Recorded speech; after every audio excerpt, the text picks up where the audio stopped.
Secretary-General, you have the floor.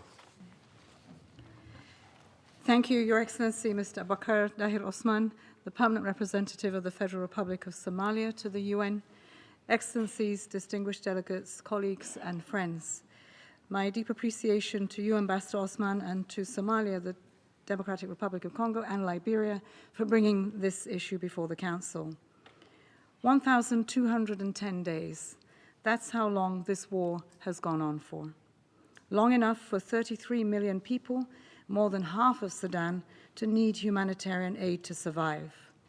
Long enough for famine to take hold and 4 million women and children to face acute malnourishment this year. Long enough for Sudan to become the largest displacement crisis in the world, nearly 9 million people driven from their homes inside the country and millions more forced across its borders. Long enough for cholera, measles, dengue, and hepatitis E to move through camps where families have already fled 2, 3, 4 times over. Long enough for the atrocities of sexual violence to be used again and again and again as a horrific weapon against women and girls. Long enough for more than 17 million Sudanese children to need humanitarian assistance. Long enough for mass killings and sexual violence in villages, of rape and gang rape, of abduction and trafficking of children recruited and detained. This war has to end, and it has to end now. Those who committed these crimes must answer for them, and the rule of law must prevail in Sudan. States beyond Sudan's borders continue to fuel the fire of this conflict by facilitating the flow of deadly weapons. Their actions are deepening and prolonging the suffering of the people, mothers, young girls, and children of Sudan. This must cease immediately. The United Nations will put the full weight of its capacity behind every pathway to peace. Excellencies, ladies and gentlemen, among everything this war is taking, one of the most significant is the future of Sudan depriving the education of its children. Today, at least 8 million school-aged children remain out of school, with a disproportionate impact on millions of displaced children, especially those seeking refuge outside of Sudan. Darfur alone has seen nearly 3/4 of its schools damaged, destroyed, or otherwise rendered non-functional since the onset of the conflict. 5 children in every 6 are out of school, and many parents will tell you they would rather keep their children at home than send them to a classroom, because home for them is the only place left where they can keep them safe. Since 2024, the United Nations has verified more than 67 attacks on schools across Sudan, while over 154 instances of military use of schools have been reported. These figures represent only documented incidents, while the true scale of attacks on schools is undoubtedly much greater.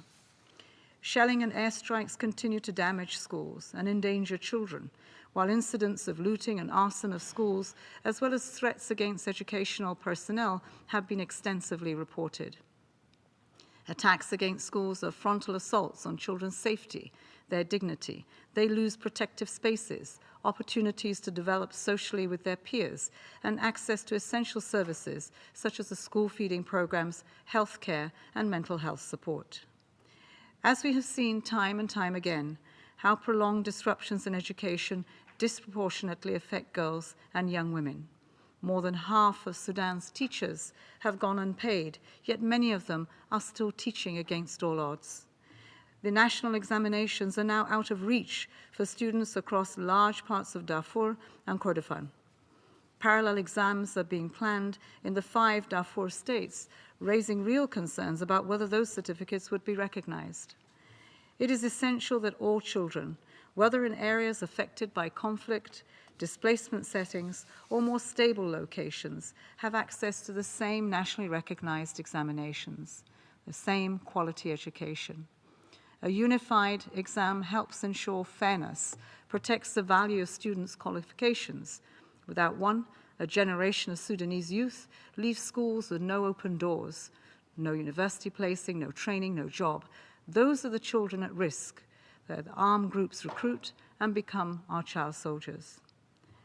I could read numbers to you for the whole of the 5 minutes I've been given and still fall short of what is being done to Sudan's children, especially its girls. Sudan has already lost a generation to earlier wars and is losing another one now. This year, with our partners, we have brought more than 1 million Sudanese children back into some form of learning, but it's simply just not enough. This is a war that men have started, but it is being paid for on the backs of women and on the backs of children who have no say in any of it, but suffer the worst consequences.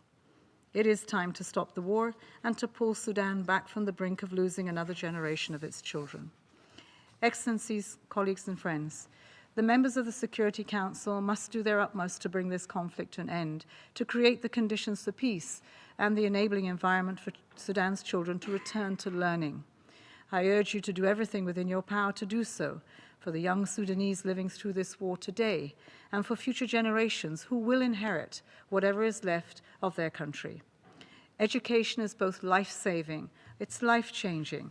It protects children today and lays the foundation for peace, recovery, and stability tomorrow. Education is hope, hope in a future that may seem impossibly distant. Just as in Gaza, parents know that they may not live to see peace in their country, but one day their child just might do so. And that education is what will let them rebuild peace, prosperity in their country so that they may have the right to thrive in it. Sudan's children have waited 1,210 days for the war to end. They should not have to wait any longer.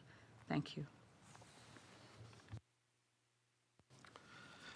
I thank the Deputy Secretary General for her remarks. I now